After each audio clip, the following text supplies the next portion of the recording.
You're listening to an Airwave Media Podcast. This episode is brought to you by Essentia. A better you starts with better hydration. Essentia is on a mission to inspire people to do what matters most. Their proprietary ionization process transforms water from any source into ionized alkaline water, providing water that's 99.9% pure with a pH of 9.5 or higher. Essentia Overachieving H2O, the #1 ionized alkaline water. Shop now. This episode is brought to you by Twizzlers. Long day, late night, feeling a little bored? Twizzlers is the ultimate sidekick for any moment of the day, no matter what kind of day you're having. The perfect level of sweet and a fun excuse to sit back and relax. Unwind with Twizzlers. To buy now, visit Hersheyland.com/Twizzlers.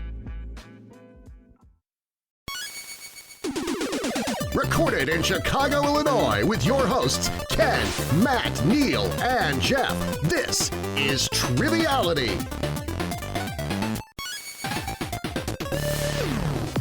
Hello and welcome to Triviality, the game where a lack of seriousness meets Matt. A little bit of knowledge. There it is. And a little bit of melancholy. A little bit of melancholy. It's my last show in the studio. Oh, that's right. So Until you inevitably rejoin us again. Bye. All right, see ya. See you all in the future. future. Hit you on the way out. Forever. I have to go back to 3-second delays and anticipate Hopefully jokes. not. Hopefully no, not. we'll see. You'll have internet connection where you're going? Hopefully not terrible AT&T. Like last time. Not our sponsor today. Not our sponsor today or ever. Yeah, hopefully your internet will be fine. Otherwise, you're going to have to practice talking in delays just so you know. You have to think what you're going to say. He's going to have to anticipate what we're going to say. Right. Mm-hmm. Yeah. Well, luckily, you guys are all very predictable. No, that's true. Same jokes over and over. That's fair. 300 stories. episodes, same jokes, but the listeners love Well, it. I've run them all through an AI program, and now I can anticipate everything you'll say. Too many puns. Yeah. Well, in order to break up the monotony, we often have guests on the show, right? I've heard That's of that. true. So we have guests today, just like usual. The first one is Sean Brean from Columbus, Ohio. I hear you just moved out there from Amish country. Yes, Ashland, Ohio, just a little bit south of Cleveland. All right. Well, congrats on the move. Tell us a little bit about yourself. Thank you. Yeah, I'm a medical assistant in Columbus. I basically just, take blood all day long, and big Buckeyes fan, Green Bay Packers fan. Oh, we forgive you. Oh, I appreciate that. Well, you said science and geo might be your weakness, so you're teaming up with Jeff today, right? Absolutely. All right, fantastic. We look forward to that. But first, we need a host with the most. That's going to be Savage Superstar Josh Snyder from Baltimore. Thank you for joining us today. Awesome to be with you guys. Yeah, tell us a little bit about yourself. So I'm a rabbi and a Hillel director at a small liberal arts school, Goucher College, near the Charm City, Baltimore, Maryland. And my wife and I have a blending family of 5 kids, 3 mine, 2 hers, and 2 dogs. So there's always something going on. My kids would probably say I'm fairly corny and cringeworthy as a dad. So you'll hear the dad jokes. So you'll be perfect as a host. Yeah, perfect. Exactly. Welcome to the show. Welcome to the fold. That's awesome. Yeah. Now, the team that loses, does that mean Sean gets to take their blood? What's that? To donate it or something. Oh, because it's a good thing. We should all donate. Well, we all should donate, but maybe Sean will be the person to take it. We'll have to travel to Columbus. Next time the van comes to the school, I'll donate. Okay. Is there that's a van nice. that comes to the school? Are you sure it's sanctioned? I'm blood? not sure if it's sanctioned. But they can have some. This is free blood on the side. They don't hand out blood. They take the blood. Yeah. Okay. Awesome. What's the team name's going to be today? Yeah, so, with Sean and I teaming up, he said one of his old trivia team names had to do with Around the Old Office. And I can't help myself, big Ricky Gervais fan. So we're going to go with Around the Old Orifice. Very graphic. Nice. Yeah. Yes. I am wearing a WrestleMania 8 shirt. 6. WrestleMania 6 because I know Roman numerals. The first question is in Roman numerals. That I got from Target, and it has a picture of Brutus the Beefcake on it. And It was often not seen. Yeah. Underrated. little known man. So me and Neal were kicking around names, and we're gonna be the Brutus's Beefcakes. In honor of the attorneys general, you said. I don't know. There's a big Ultimate Warrior and a big Macho Man, and then a teeny tiny Brutus Beefcake down. Yeah, he's here too, but he gets his royalties. He's still alive, probably, right? I think so. He's a wrestler over 40, so it's 50-50. But Is he still beefy? he's I mean, I don't know if he's alive, so I can't answer that question. He may not be beefy. We'll let you guys know right after this rules read. The rules of the game are simple. 20 questions split into 2 rounds worth 10 points apiece. At halftime, there'll be a special swing round designed by this week's host. After regulation, players will enter the final round with the points that they've accumulated and will have a chance to wager 0 to 30 points on 5 categorized questions. At the end of the game, someone will be named the cream of the crop. I am the cream! All right. So, in conclusion, Brutus Beefcake still alive, still beefy, and still got some hair. So let's do it for Brutus What did you today. say? It was 65? 65. 65. Yeah. Happy birthday, Brutus. Whatever your birthday is. Whatever your birthday is. Yeah, for all you fans out there, if you'd like to wish Brutus a birthday, April 21st. April 21st. We Be on only the missed it lookout. by a little bit. Yeah. Exactly like opposite side of the year. Anywho, yeah, Josh, feel free to take it away. We're excited for today's game. All right. So in terms of the game, I would say one of my kids had a performance based on like music through the decades. And I realized it could kind of be a fun theme for the format of the show. So every question title is a song. Sometimes there are clues in there, sometimes not. You'll figure it out. So the first round is the 70s, swing round is 80s, second round 90s. The final round is the aughts, bringing back the aughts. So, All right, well, let's rock and roll then. all right. Question 1, Live and Let Die. Live and Let Die was both the title and theme song of the 1973 James Bond movie starring Roger Moore. Take the last name of the longtime producer of many of the Bond films and add it to the name of the band that performed the theme to get this tasty vegan version of a bar food staple. Do you know the name of the guy? I do. Do you know the name of the band? I do if it's, I'm assuming it's the, Do you know the answer to this question? I think I do. We're looking for the last name of the producer and the name of the band making some sort of vegan delicacy. Bar food, yeah. Okay, then I think this should be it right here. So the band is Wings. Agreed. All I can think of is cauliflower, Okay. but I don't know the name of the producer at all. I mean, cauliflower wings or tofu wings. I don't know if tofu's a last name, but kind of like cauliflower. Want to go cauliflower name? wings? Yeah. Sure. David Cauliflower. I love the movie I don't know. producer So of So close. if you want to make pictures, you got to last in this town. David Cauliflower, producer. Oh, good Yeah. character. So Barbara Broccoli, the Broccoli family, is in charge of James Bond, and we went broccoli wings. Ah. That is correct. Broccoli wings is absolutely right. Close cruciferous vegetable, but no cigar. I had the wrong variation of whatever Same family, though, right? They are the same plant, family. Yeah. essentially. All right. Question 2, Kodachrome. Kodachrome film revolutionized color photography from its introduction by Eastman Kodak in 1935 with a unique design that gave us the nice bright colors. But I got a feeling that Ken knows well from his old job that this product too had its end. Within 5 years, when did Kodak stop producing Kodachrome film? All right, after thinking about the different decades and based on the last question, we're using a little game theory and we're locked in with a number. I have no idea to even like get it in the ballpark Okay. on this. I feel So I I'll don't know defer to about you. I don't know Kodachrome specifically, but I know Kodak really hung on to classic photography, even as the digital age came about. I mean, they were one of the last companies to like work on developing digital technologies and stuff like that. So I wouldn't be surprised if this product lasted until the early 2000s. Like, I don't know about specifically Kodachrome. I think when I was a kid, I'm trying to remember like what the back of the paper looked like, if it was some different name. But I'd be willing to go like as late as 2000, honestly. That's fine. We can do that. Okay. I think that's what we're going to go with. And thanks for reminding me that Mama took my Kodachrome away, Josh. So. Now, I don't know what Kodachrome is. I've always used Safari. We were... Not good. So I had no idea. Don't I thought worry, it we'll was come back to that joke. Yeah, I thought it was an old-timey kind of film. So we said 1977. All right. So, Jeff, you were totally right on that Kodak held on to it a lot longer. But I got a feeling was your kind of clue in there, which was this hit song in the year 2009. So, Ooh. Close, but not quite late enough. I thought it was a Black Eyed Peas reference, but I didn't even. That seemed way too late for a black. I thought the same thing too. Yeah. And now was there a little theme there No, between time has made fools of us all. It has a theme between Except for 1 me, and 'cause 2 I had there an because idea. we're talking about Wings with Paul McCartney, and he was married to an Eastman. Is that correct?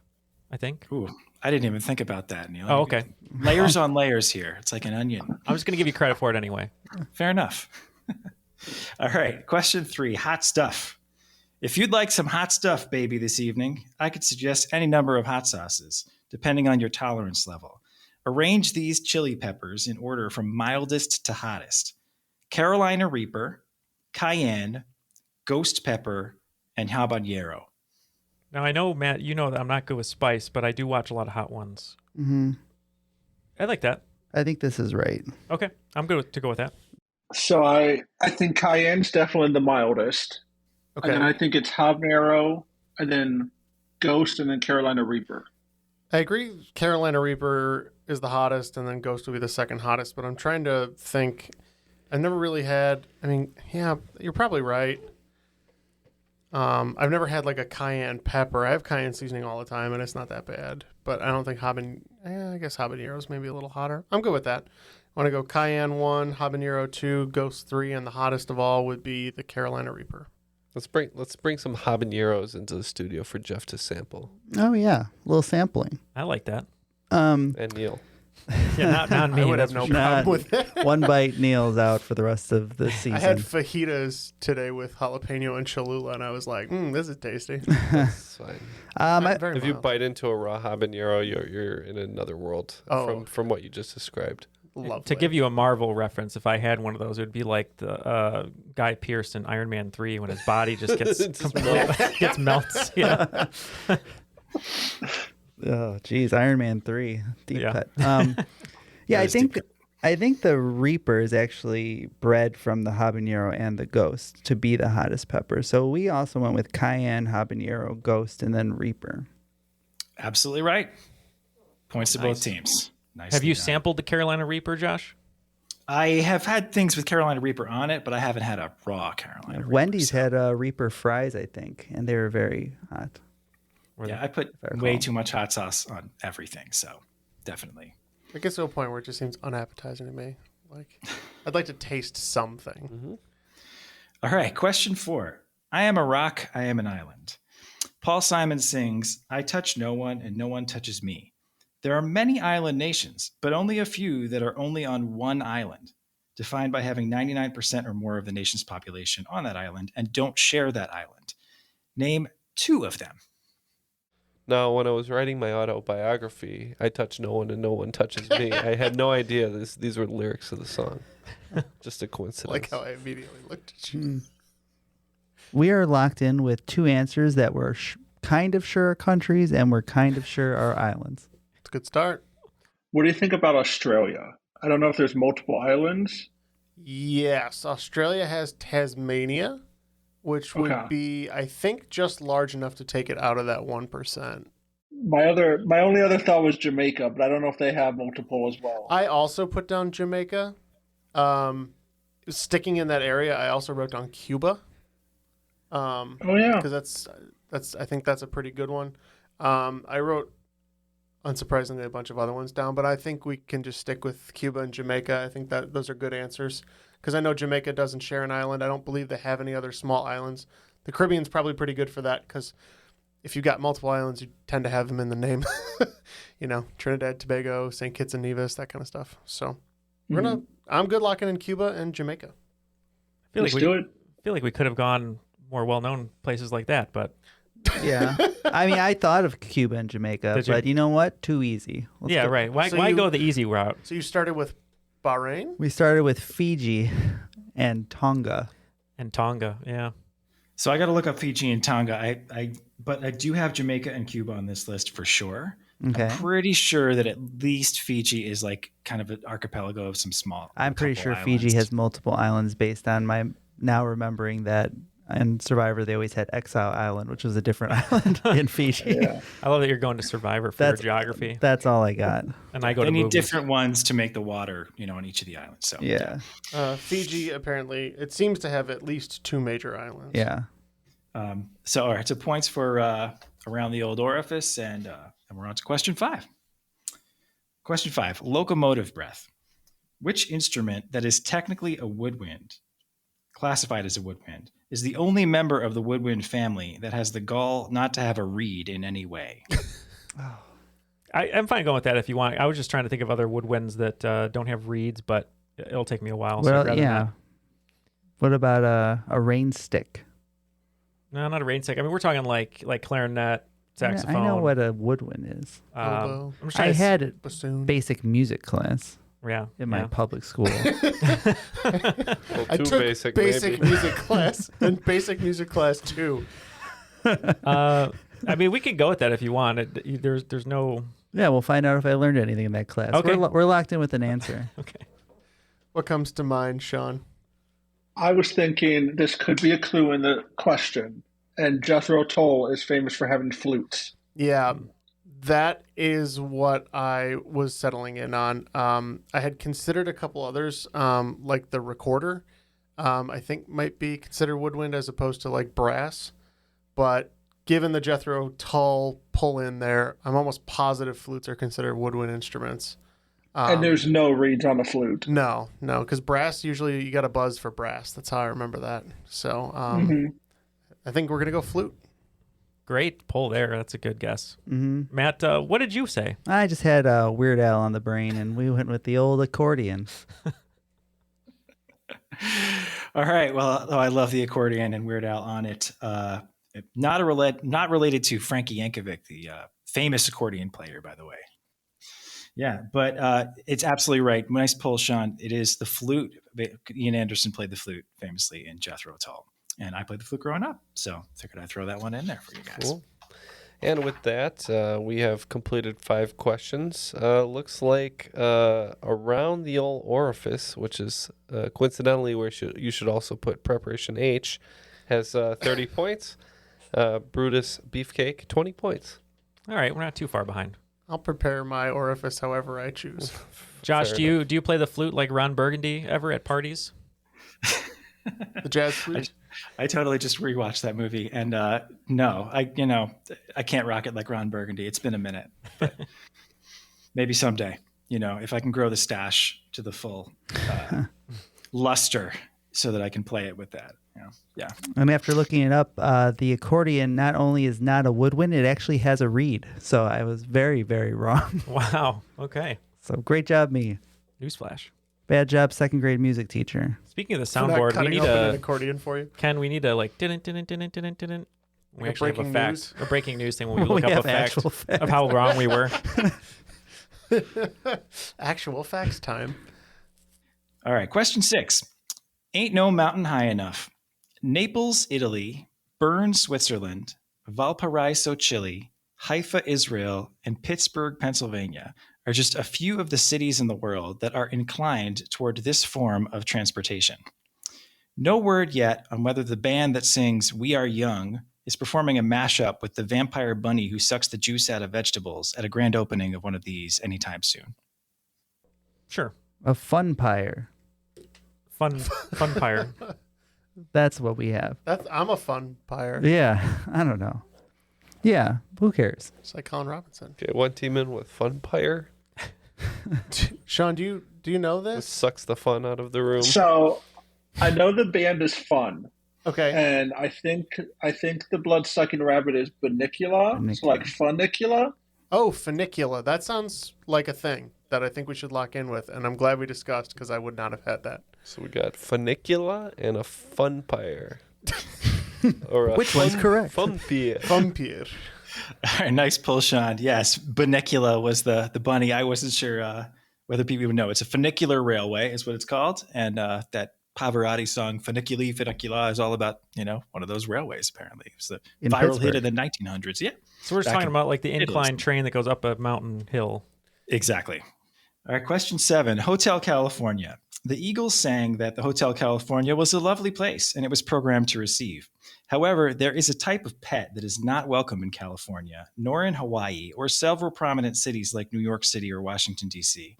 They're also heavily regulated in Australia, New Zealand, Brazil, and Japan.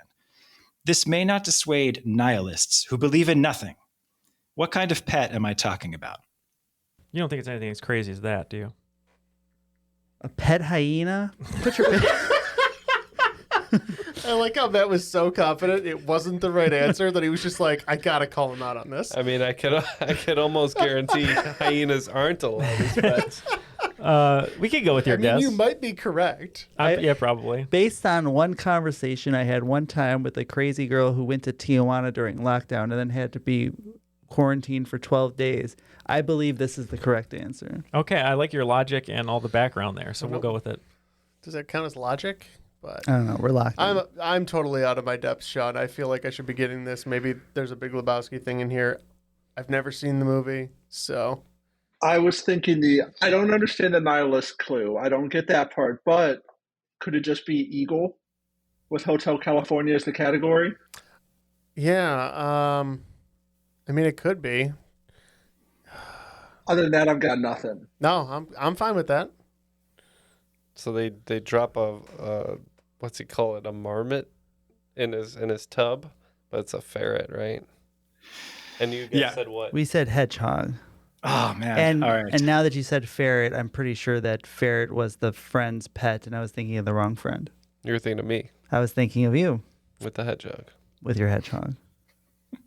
It is a ferret. Nice pull, Ken. Yeah. He calls it a marmot, but yeah, they attack Lebowski when he's in the bathtub with these attack ferrets. We believe in nothing, Lebowski. So yeah. All right. Question 8. Take the money and run. What is the world's richest country in terms of gross domestic product per capita? This country is one of only 2 to use the Swiss franc as currency, has no foreign embassies, and is the world's largest producer of false teeth. I apologize if this is a bit of a doozy of a question. Okay, so we're trying to figure out which country produces the most false teeth because Ken said to focus on that clue. Yeah. So we spent a few minutes doing that and realized it was probably a joke. But you wrote down somewhere that I feel like they'd have a foreign embassy, but maybe they're really rich. Yeah, they're too rich for that. So we locked in with an answer. Okay. So this one's tough. I think with the Swiss franc, that part I'm focusing on, and I know the Vatican City has like the Swiss Guard as their army. They don't have their own military force, so maybe they have the Swiss franc as well. Okay, I could see that as being possible. Originally, I was kind of in the same ballpark as Neil and Matt. I was thinking it was Qatar, actually, because they have a lot of oil money in that region. They have a slightly smaller population than somewhere like the UAE. I've seen them high up on those rankings, but really focusing on the Swiss franc, there's a really small country next door that I think might be a better fit, and that's Liechtenstein. That's fine. We can do that. Jeff pulling out Liechtenstein over here. I wonder if we have any Liechtensteinian listeners. That would be cool. Liechtensteinian. They can send us some statistically unlikely, but dentures. Yeah, send us some teeth. But Matt, you wrote down what country? Well, it was like pulling teeth, getting an answer out of Neil. We had nothing here. So we said, I was thinking UAE, but they have too many people. So we ended up going with a country that's near Switzerland and said Austria. All right. Nice pull, Jeff. It is Liechtenstein. Yeah. The very deep Easter egg is a bit of a doozy of a question. Vaduz is the capital of Liechtenstein. Oh, see, if we knew our capitals, that would have helped us. Thought we were talking about a real duchy of a question. Mm-hmm. I tried not to ask you another douchey question about Luxembourg. Yeah, for sure. All right. Question 9. Don't fear the Reaper. Before you ask, no, I'm not going to ask about the cowbell skit again. What Stephen King novel, which starts with almost everyone in the world dying of the flu, has been adapted twice into a TV miniseries, once in 1994 starring Gary Sinise, Molly Ringwald, and Rob Lowe, and again in 2020. Too soon. Bad movie. Yeah. Or miniseries. Yeah, and there's a lot of Stephen King's turned into miniseries like The Shining. This is also kind of adapted into the Simpsons movie. Oh, is it really? Yeah. We know it, though, I think. So yeah. We're going to lock in. I'm pretty positive it's The Stand. Okay, that sounds right. Originally, I was thinking Under the Dome, but that would have been before, as far as time-wise, with the miniseries, and that's a Yes, little bit I don't different. think they did a miniseries with that. I think it was just a full-blown television series. Yeah, I think you're right about The Stand. I'm comfortable locking that in. I think Under the Dome was the working title for One Flew Over the Cuckoo's Nest. We went with The Stand, I think, right? We did. Yeah. All right, points to both teams. It is The Stand. Absolutely. That was like our first points in like 5 questions, I think. Yeah. That is correct. I was like, you've got it written down. It wouldn't be too hard to total it up. Starting the comeback now, fellas. Yeah. All right. So question 10 to finish up the first round. A real head scratcher here. The greatest love of all. What is the greatest love of all, fellas? Chocolate. What word, meaning insignificant thing, completes the following quote by British writer Quentin Crisp? The formula for achieving a successful relationship is simple. You should treat all disasters as if they were blanks, but never treat a blank as if it were a disaster. I'm at a total loss. I want to hear it. I feel like we're gonna kick ourselves, but you might. Seems likely. But yeah, I've got nothing. Me either. Okay, I guess we're tapping out on this one, guys. Tap, tap, taboo. Every time. So Matt wrote down a word, and That's a much better start than we. realizing that that Josh has been very cute with his clues, I just added a few letters. But I don't know. What do you think, Matt? Well, I thought it was potentially a little shout out to the show that we're on now, that these were trivial things. So we said what? Triviality? Trivialities. Or trivialities. That would be so good. Oh, you got it. Oh, Yeah. Nicely done. Good teamwork. Yeah. The greatest love of all is learning to love yourself. That's what it says in the song. So It's true. the answer's right there on the wall. Ken is an expert. There's also a chapter of that in my autobiography. Relationship advice in there, Ken. I don't know. Yeah, maybe. Well, looks like another day around the old orifice has 60 points to show for themselves. Not Good bad. start. Pretty good. And Brutus Beefcake coming roaring back in the last 2 questions. 40 points. Hey. All right. Well, we'll get there. We're on a hot streak, though. Yeah, we are. We're on a hot streak. Do want to mention a big thank you to all our patrons. Jeff, we've had a lot of fun doing all of our crop drops and our new equipment, all our new possibilities, perks, all that good stuff for patrons. You want to talk a little bit about the fact that we're 5 years in and almost at 500 patrons.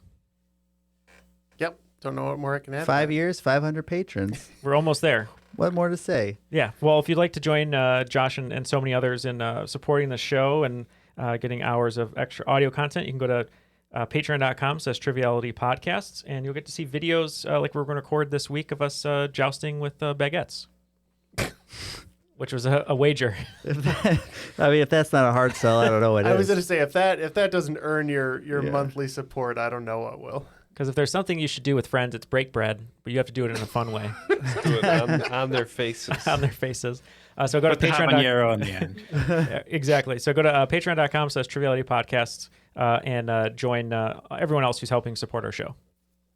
Awesome. So our swing round is movie theme songs from the 80s, 80s movie theme songs. So each of these is a song that was specifically recorded for the soundtrack of an 80s movie. I'm going to give you a year and a clip from the song. All you have to do is name the movie for 5 points. You can name the artist for another 2. Ooh. Fair warning, each of these may not be the only song closely associated with the movie, and a few of them might be sequels. Okay. Yep. Number 1, 1982.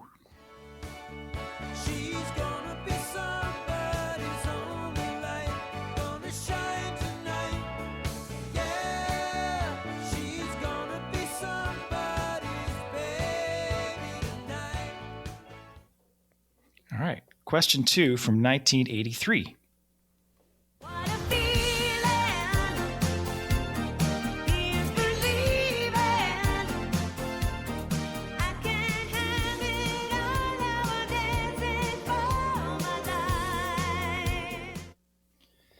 Question 3 from 1985.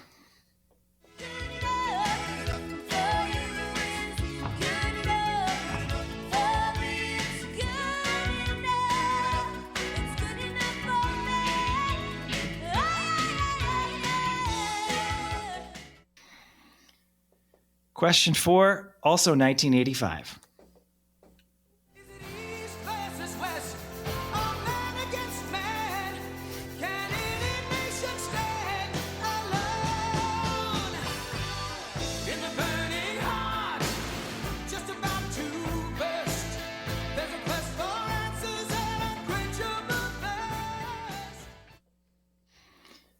All right, question 5, 1986.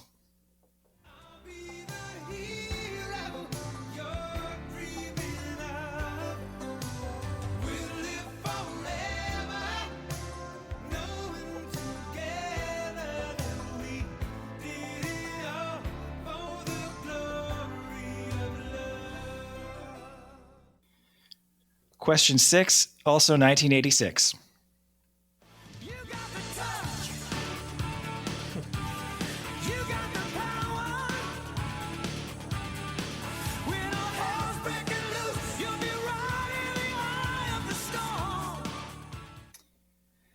Question 7, another one from 1986.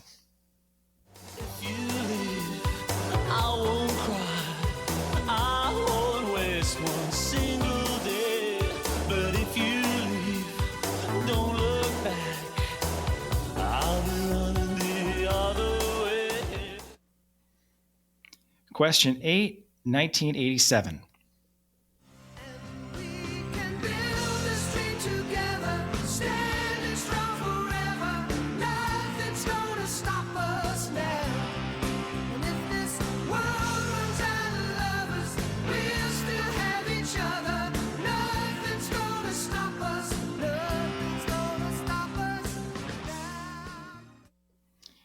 Question 9, 1988.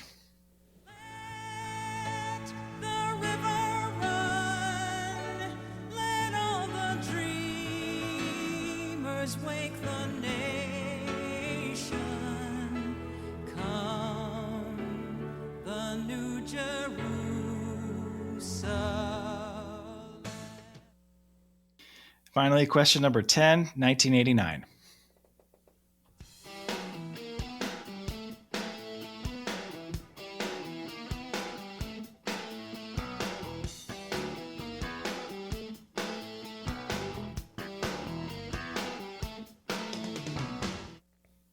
All right, cool. A little trip down memory lane. We'll be considering the answers, and we'll be right back. This episode is brought to you by Twizzlers. Long day, late night, feeling a little bored? Twizzlers is the ultimate sidekick for any moment of the day, no matter what kind of day you're having. The perfect level of sweet and a fun excuse to sit back and relax. Unwind with Twizzlers. To buy now, visit Hersheyland.com/Twizzlers. The last thing you want to hear when you need your auto insurance most is, "Thank you for calling. Please listen to your list of 46 possible service options." which is why when you choose USAA Auto Insurance, you'll get great service that is easy and reliable. 24/7 online service for claims, access to roadside assistance, and more, all at the touch of a button. Start getting the service you deserve. Get a quote today. Ability to receive a quote depends on membership eligibility. Membership eligibility and product restrictions apply and are subject to change. USAA means United Services Automobile Association and its affiliates, San Antonio, Texas. Welcome back to the show. That was a long break, probably about a second and a half. Yeah? Yeah. Mm-hmm. Well, welcome back anyways. We have the answers to Swing Round, so let's have it. Go ahead and let us know the year. Once again, we'll hear the clip. Sure. The first one's from 1982. For this one, we said it was Jackson Browne, and it was from the Cameron Crowe written Fast Times at Ridgemont High. Could that be any more in Neal's wheelhouse? We also said Jackson Browne from Fast Times at Ridgemont High.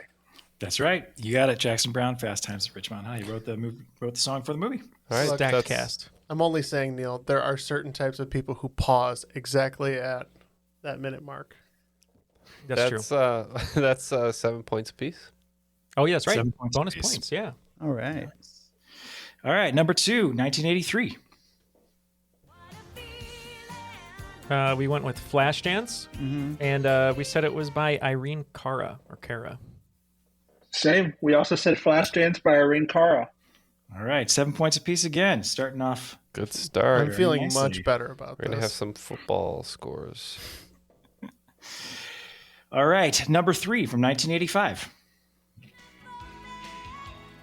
I don't know if the other team got this one, but we said that it was Cyndi Lauper from The Goonies. We said 16 Candles. All right, I put this one in there I know Matt's talked a couple times about the Goonies and Good Enough. So, yep, absolutely. Cyndi Lauper. All right, question number 4, 1985. The only one that I was 100% sure on, my favorite movie of all time, East versus West, it's Rocky IV. And By Survivor. Local. Alumni. Fellow alumni at Morton West. Jim Peterick. We said Rocky 3 and Survivor. Yeah, the clue was East versus West. We threw that in the sound clip to try and get you the Drago reference, but yep. And that's the second Survivor song. So Stallone wanted Survivor back after Rocky III, after Eye of the Tiger, to write a theme song for that. Strangely, you got Burning Heart and Hearts on Fire on the same soundtrack. They couldn't really come up with different titles. So, Hey, do they get 2 points just for the artist? they do get 2 points for the artist, but yeah, Rocky IV is right. Cool.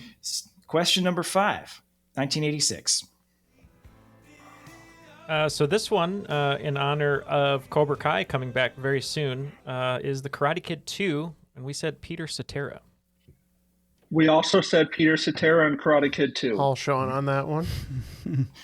All right, 7 points and a crane kick to both teams. Question number 6, also 1986. So famously performed by Dirk Diggler in Boogie Nights. We said it was from Transformers the movie by Stan Bush. Those are we just said St. Elmo's Fire. Yep, Transformers the movie. To me, the best Transformers movie. Forget about Michael Bay, but 100%. yes. So is that with the Orson Welles? Yeah, sure is. Yes. Orson Welles' last appearance as a giant planet-eating robot. The Decepticons. the French automobiles. He did not say Rosebud at the end of that movie when his head is blasted off into space. Oh, spoilers. Very dignified final movie for Orson. Question number 7, 1986 as well. This one, Pretty in Pink, end of the movie with Andrew McCarthy, Molly Ringwald. We said OMD, Orchestral Maneuvers in the Dark. We got the band. We said Orchestral Maneuvers in the Dark, but we just threw a random 80s movie and we said Beverly Hills Cop. Yep, absolutely. Pretty in Pink and Orchestral Maneuvers in the Dark. You guys did go around it when you were debating, but yep. I think we said Pretty in Pink as a joke for like 6 of these. So I like when at the end That's of Pretty correct. in Pink when she ruins 2 perfectly good dresses to make 1 ugly dress. It's supposed to be Robert Downey Jr. as Ducky. What a shame. Yeah, Whatever she happened was to that guy? too busy doing orchestral maneuvers in the dark and not doing what she was sewing. Question number 8, 1987. We said this was Starship, and it's from another Andrew McCarthy movie, but with Kim Cattrall. We said Mannequin. We did not have a movie. We just said Starship. Yep, Mannequin, I believe, filmed in Philadelphia, and Starship is correct. All right. Question number 9. This is the one I know, Neal, you were puzzling over. 1988. So I knew this was Carly Simon, and this one took me like 5-6 minutes, but I believe it's Working Girl. We just said Pretty in Pink. One more time. Yeah, absolutely. It is Working Girl. So this is like when she's crossing the from Staten Island, the Staten Island ferry to get into New York to Manhattan. This round could not be more in Neal's wheelhouse. And finally, question number 10 from 1989. This one we said was Matt's favorite Weird Al. And we said UHF. Jeff also said UHF. I'm glad you stuck with that one, Jeff. Yes, absolutely. UHF. Did you say Weird Al? yeah, we said UHF. I think I said Dire Straits, but Okay, so 5 points. All right, so we got some weird scores coming at you. I had to add them all up. Yours was easy to add up, Brutus Beefcake, because you got 7s all the way down, all 10 questions. That's 70 points, good for 110 total. very impressive. You guys picked up 32, respectable, and you're at 92, so not too far behind. All right, close game. Round 2. Question number 1. Where in the world is Carmen Sandiego? Rockapella sang the catchy theme song to the 90s educational game show based on the hit computer game. According to the lyrics, they'll be singing the blues from this Middle Eastern body of water to this northern island. Name both. So from blank to blank, they'll be singing the blues. No, the cartoon man with the mask on is walking away with the Mona Lisa right now, and we have no idea where he is. So you're tapping out. Yeah, we got. Well, no, we'll say the Dead Sea to Iceland. Okay. Is Iceland an island? It's not. It is. It is. Hey. Yeah, Dead Sea to Iceland. Middle Eastern bodies of water. What do you like? Do you want to go Persian Gulf to be a little different? Persian Gulf. I could see that. 2. Greenland, just to be different. Greenland. That sounds very lyrical. Yeah. Good choice. Let's do it. What's the correct answer? All right, a little close, but man, really close. So Dead Sea to Iceland it's the Red Sea to Greenland. What? So they'll be singing the blues. So it's a color, thing. Wow. Red Sea to Greenland. They'll be singing the blues. With our powers combined. We still I've got it right. Close, but yeah. I just went Persian Gulf because I figured they said Red Sea. I was like, we'll do something different. We're not going to get it anyways. All right. Question number 2, the Hanukkah song. As Adam Sandler sang in 1992, when you feel like you're the only kid in town without a Christmas tree, here's a list of people who are Jewish, just like you and me. As they say, representation matters. But celebrities are so 1992. What I want to know in 2022 is, can you name 2 Jewish comic book or graphic novel characters, either from DC or Marvel, and any and all versions of the Heroes are Fair game? Now, this is a pretty wide open question, so I'm going to give you a lead on a couple of them. So a couple Marvel ones. One of them made a recent MCU debut. One had a traumatic history during the Holocaust, shared in a franchise sort of reboot. And another ever-loving one had some gratuitous menorahs in the background of his childhood home in a less successful reboot. Black Panther. Not a Jew. But guess who is? He's definitely one. Oh yeah, for sure. And I think he is too. He's definitely one from Marvel. Yep. So we just need 2, right? Oh, we'd have to do 2 from each. No, just 2 total. 2 total. These are 100%. Those are 100%. Yeah, locked in. We're locked in. Could it be Miss Marvel? Okay. Miss Marvel? Sure. I really don't know. I'm not great with comic books. I mean, I've seen the MCU films. Me either. And that's it. So, yeah, you want to go like Miss Marvel and maybe... In a less successful reboot. Yeah. Maybe there's he said it could be DC too, so maybe there's a version of Batman that's Jewish. I think I think you said one of them.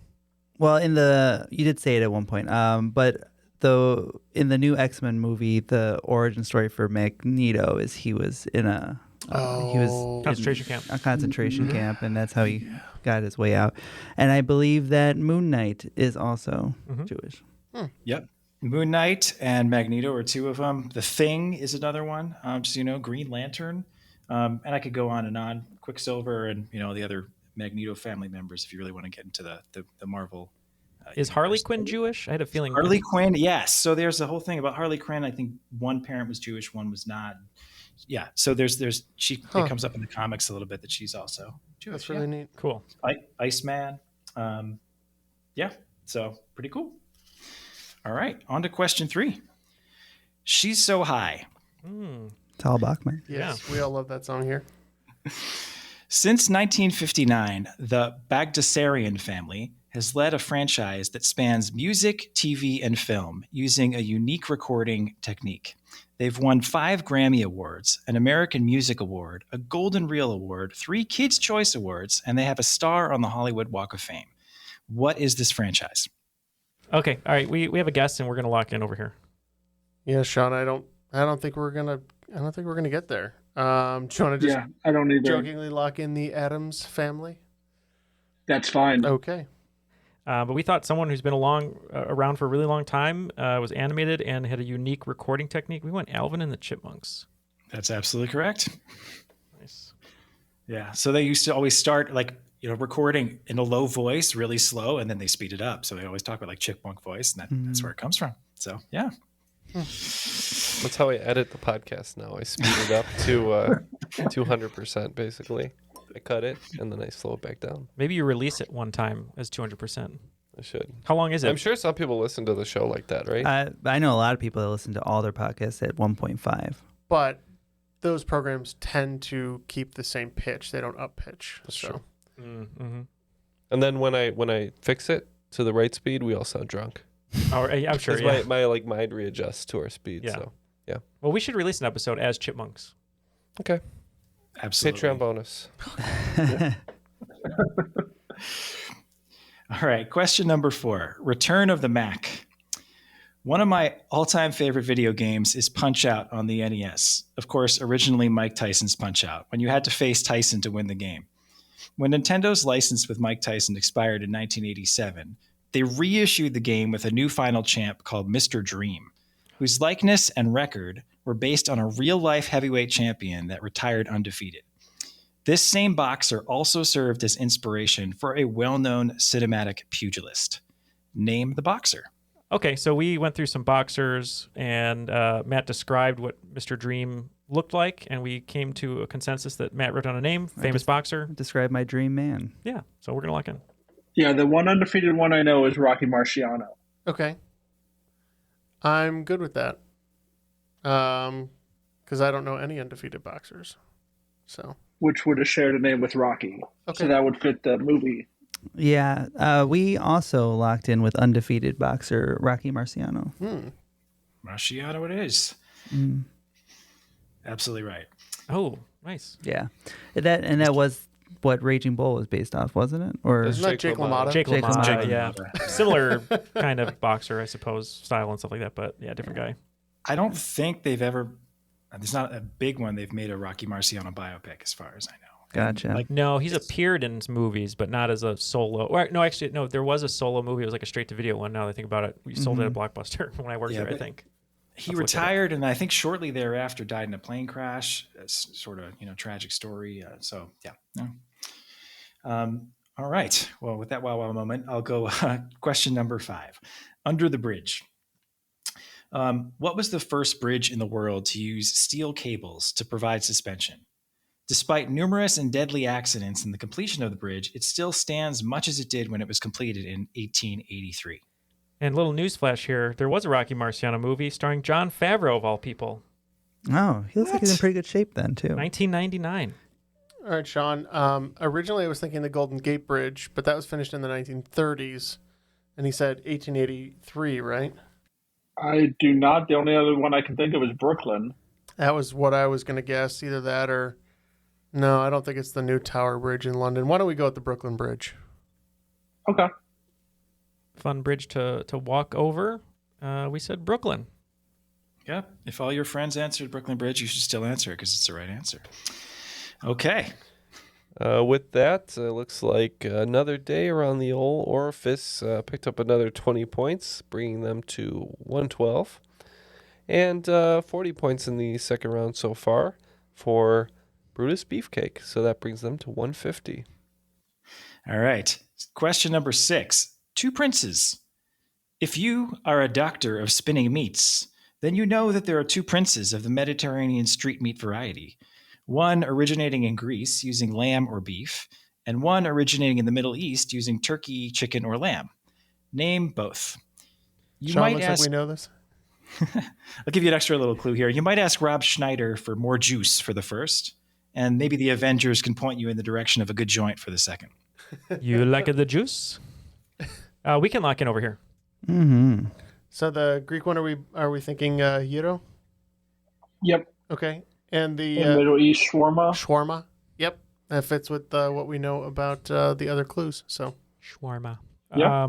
Yeah, we said gyro and shawarma. Yep, gyro and shawarma, absolutely. Definitely I'm want to doctor.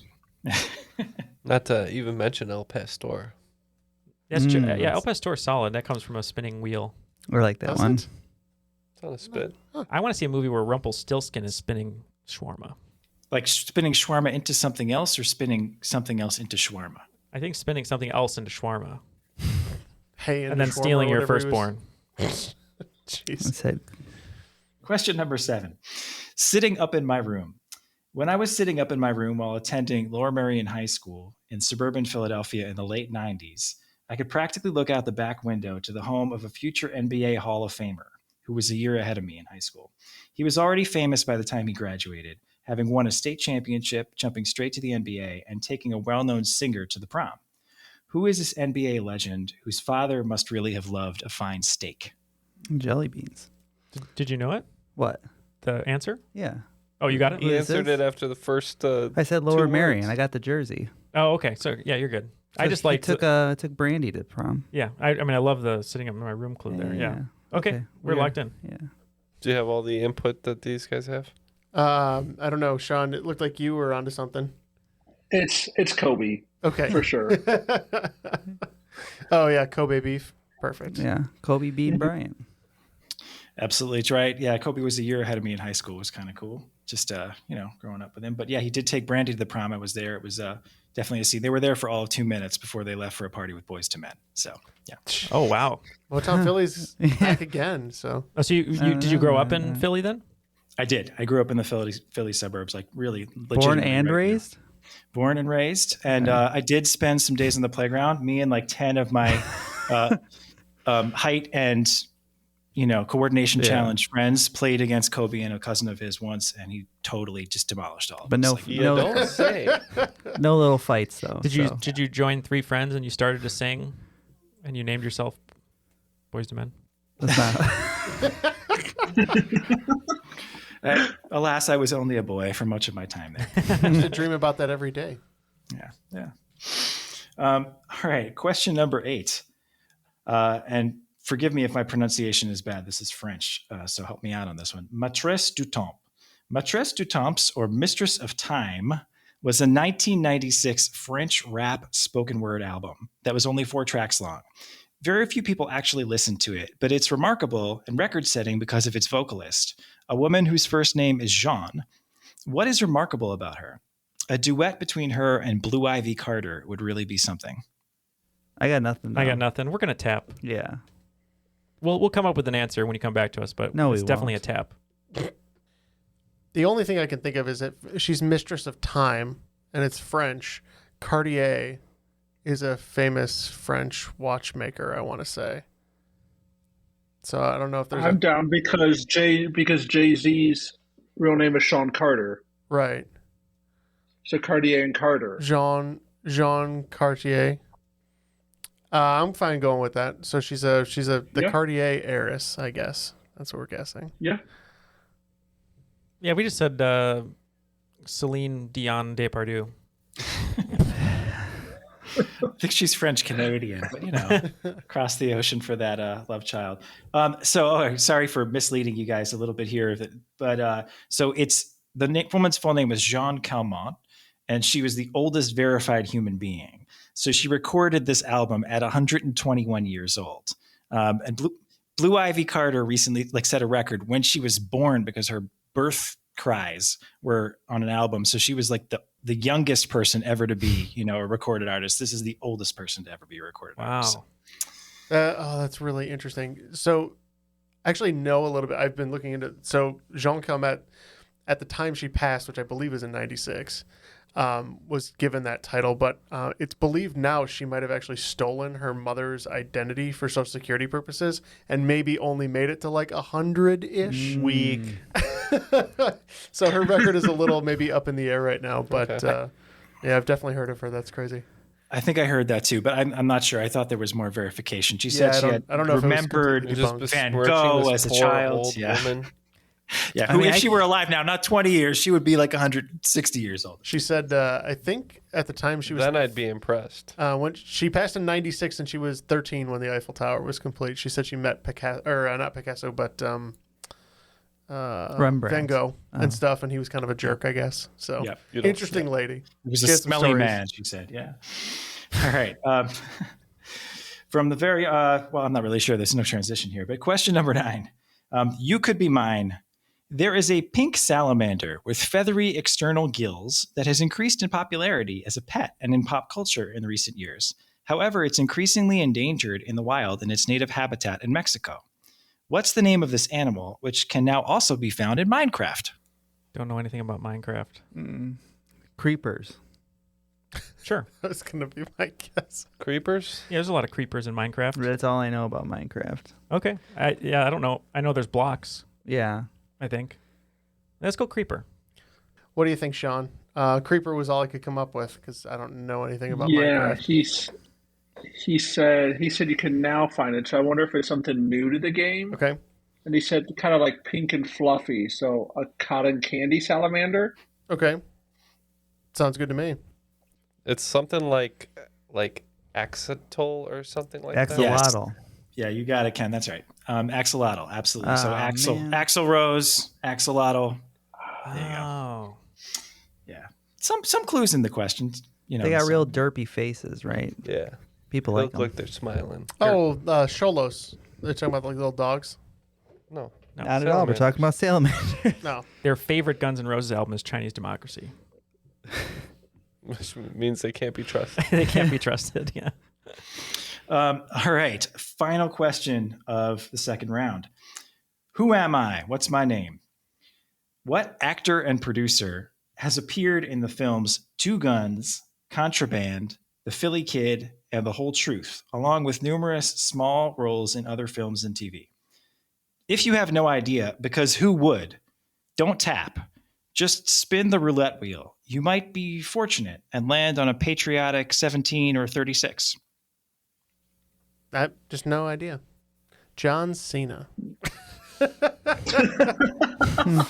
Mr. America. Because much like these movies, I Yes, haven't seen I've them. never seen him. All right, John Cena. Yeah, Matt and I just kept saying that we wanted to give our best regards to each other's mothers, so we just said Mark Wahlberg. All right. So usually when you guys don't know the answer to a question, Oh, Lucky Johnson. the answer is Kevin Lucky Johnson. Oh, wow. You know, I almost said that. Did you? Yeah. That's really clever. Yeah. Oh, my God. That's funny. Wanted to Using do our that own for a Could have been really long time. fortunate. Yeah, you're right. 17 or 36 are the presidents. That's Andrew Johnson. Johnson. Or Lyndon Baines Johnson. Or the yeah. I knew they had to do something with presidents. Well, when you asked me what does 17 and 36 mean to you, I was going to say the last times that I threw up, but Vomit 3 since 93, huh? All right, that brings the second round to a close, and it looks like it's 132 for the Orifice and 170 for Brutus Beefcake. So let's prepare our orifices for the final round. All right, so their final round categories are Bye Bye Bye, Put Your Records On, Hey Soul Sister, Seven Nation Army, and Milkshake. And the wagers are now locked in. Looks like it's kind of a scattered sort of final round. Another Day is betting 10, 30, 10, 30, 10. And Brutus Beefcake 30, 25, 10, 0, 30. Let's have the questions. All right. Question number 1, Bye Bye Bye. 3 times in Super Bowl history, the game has ended in a scoreagami. That is, a score combination that has never occurred before in NFL history. The same team was involved in all 3, losing each time by a score of 39-20, 55-10, and finally 43-8. Name the losing team. Question number 2. Put your records on. What is the highest certification that the RIAA currently awards an album for sales? The hardest one to get, currently set at 10 million or more units. Question number 3. Hey, Soul Sister. In 2016, Hamilton was nominated for a record-setting 16 Tony Awards in 13 categories, ultimately winning 11. But only one of those Tonys went to a woman. God, I hope she's satisfied. Name her. Question number 4, Seven Nation Army. What company, founded in 1907 and acquired by Sherwin-Williams in 1980, ironically has its logo based on the likeness of an Irish-American lad named Michael E. Brady, who lived near the artist commissioned to design the logo? Good thing we bet 0. And question number 5, milkshake. Does your milkshake bring all the boys to the yard? You may think you're the cream of the crop, but how much cream do you really have? Within 1, how many containers of creamer does Macho Man Randy Savage use in his famous cream of the crop interview? On balance, off balance. It's definitely a manic amount, that's for sure. All right, we're going to be replaying the video in our heads while they consider the answers to these questions, and we'll be right back. All aboard! Welcome to the Friskies Express. Please keep all paws and tails inside the train. To the right, you'll see Crunch Canyon. To your left is Filet Falls. Now you're passing Party Mix Peak. Today's Delicioso tour is almost over. But don't worry, with Friskies, there's always more to explore. Check out Friskies.com to explore more. Lately, I've been all about my new Aveeno skincare routine. I start each day with the daily moisturizing body wash in the shower, which feels like creamy goodness and doesn't dry out my skin. After, I slather on the daily moisturizing body lotion for 24 hours of clinically proven hydration. This powerful combo gives me 2 times the moisture in 2 easy steps, thanks to both nourishing oat formulas, leaving my skin feeling soft and smooth. Shop Aveeno now at Target. Incubus asks, are you in? And we answer, Neal? We are in. We are in. Let's have the questions one more time and give our answers. All right. Question number 1, final category, aughts. Bye. 3 times in Super Bowl history, the game has ended in a scoregami. That is, a score combination that has never occurred in the NFL before. The same team was involved in all 3, losing each time by a score of 39-20, 55-10, and finally 43-8. Name the losing team. We wagered 30 on this one, and Matt and I were trying to think of some teams. He came up with a team name that I thought was good. And yeah, it's a good team name. Good team name. The Broncos. We said the Broncos because we knew Elway brought him to a bunch of Super Bowls, lost a bunch, but then won 2. Yep. We also said the Broncos. Yep. Losing in 1987, 39-20 to the Giants. In 1990, 55-10 to the 49ers. And in 2014, 43-8 to my beloved Seattle Seahawks. It is the Denver Broncos. Had to stick it to him for taking Russell Wilson away. Question number 2. Put your records on. What is the highest certification the RIAA currently awards an album for sales? The hardest one to get, currently set at 10 million or more units. Yeah, we know it goes, I think you can go silver, then gold, and platinum, I think is 1 million, but I think maybe it's diamond is 10 million. So we said diamond. Yeah. Yeah, we agree. Diamond. Excellent. Picking up on the hardest one to get. Yep. It is diamond. We did not pick up on that. It's even it's the same for YouTube. So if you have 10 million YouTube subscribers, you get the diamond play button. We only need 9,999,999. I don't know how many more. We have like 30 We need a subscribers. lot of subscribers. Whatever 10 million less like 30 is. I want a diamond play button. Get on it, guys. If there is a diamond podcast button, you guys you're getting there. So we're on our way. We're a very slow on your way. On your way. Thank you. All right. Hey, Soul Sister, number 3. In 2016, Hamilton was nominated for a record-setting 16 Tonys in 13 categories, ultimately winning 11. But only one of those Tonys went to a woman. God, I hope she's satisfied. Name her. Great performance in Hamilton, and the song Satisfied that you mentioned, we went Renee Elise Goldsberry. As did we. Yeah, we said Renee Elise Goldsberry. Yep, Renee Elise Goldsberry. You got to watch her in Girls 5 Eva right now. She's hilarious in that too. Absolutely. Question number 4, Seven Nation Army. What company founded in 1907 and acquired by Sherwin-Williams in 1980 ironically has its logo based on the likeness of an Irish-American lad named Michael Brady, who lived near the artist commissioned to design the logo? Well, why don't we ask the man himself? They massacred my face. They ruined my face. We went Dutch Boy. We went Dutch Boy as well. All right, Dutch Boy. Really just an excuse because I needed to see that. All right. Call that a softball in the business. Yeah, that's a little softball. I had Harry Potter on the brain because we were talking about it the other night. So I for some reason, I was thinking of Cedric's dad, like, my boy. They murdered my boy. But so it was mixture with that. Right? So. Getting a little dark, Dutch boy. That's in the Vanta Black. All the Potterheads out there. All right. Last one, finally. Milkshake. Does your milkshake bring all the boys to the yard? You may think you're the cream of the crop, but how much cream do you really have? Within one, how many containers of creamer does Macho Man Randy Savage use in his cream of the crop interview? That's within one. Yeah, I think so. I think thinking to the video, I think he starts with 2 in his hand and then he pulls out another one. I think there's potentially up to 2 more, but we went with 4 to be safe. I think 4 is a good answer. Yeah, we also went with 4. Both teams sweeping the entire final round. That's amazing. 4 is exactly right. Yes. Wow, nice.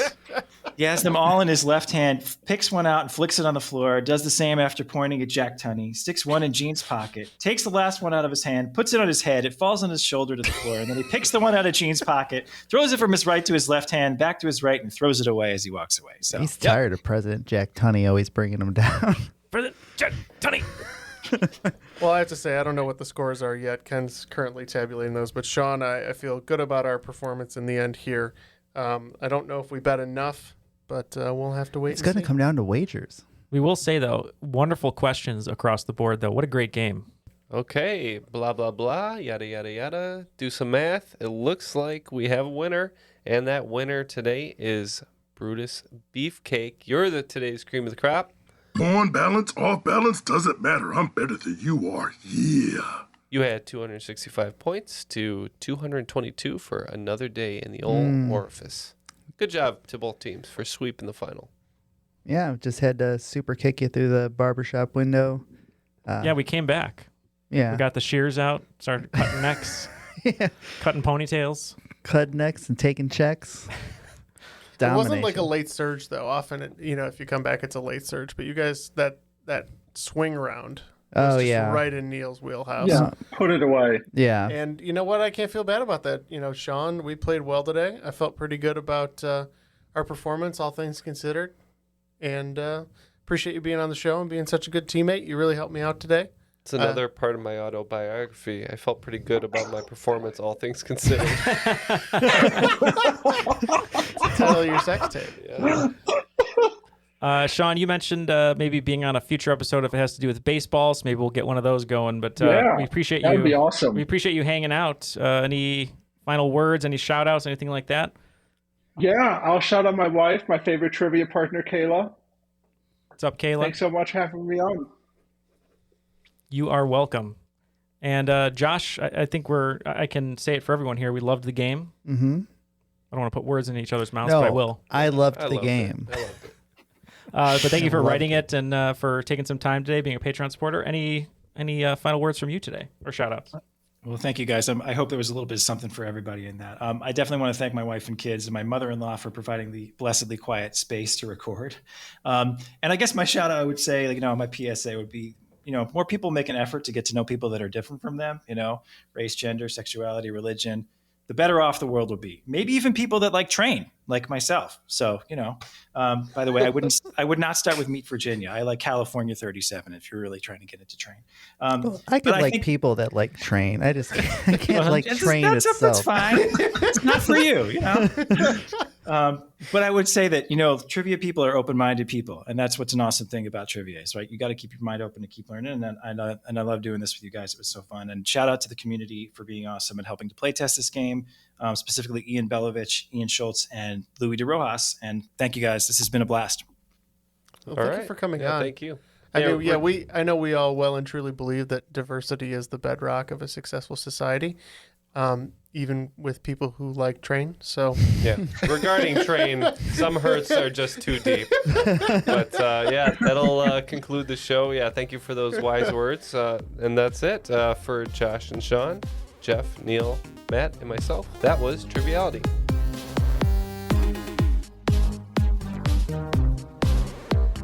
It's so funny that you mentioned my old job because I don't remember talking about working at a photo development place. He's done it once or twice. He's done his homework. Yeah. You talked about the unseemly photos that you would have. The fact that 1 hour photo is based off of your life. Nearly. Oh, that was 8mm. Was that Robin Williams? Oh no, that was Nicolas Cage. Oh, close enough. Yeah.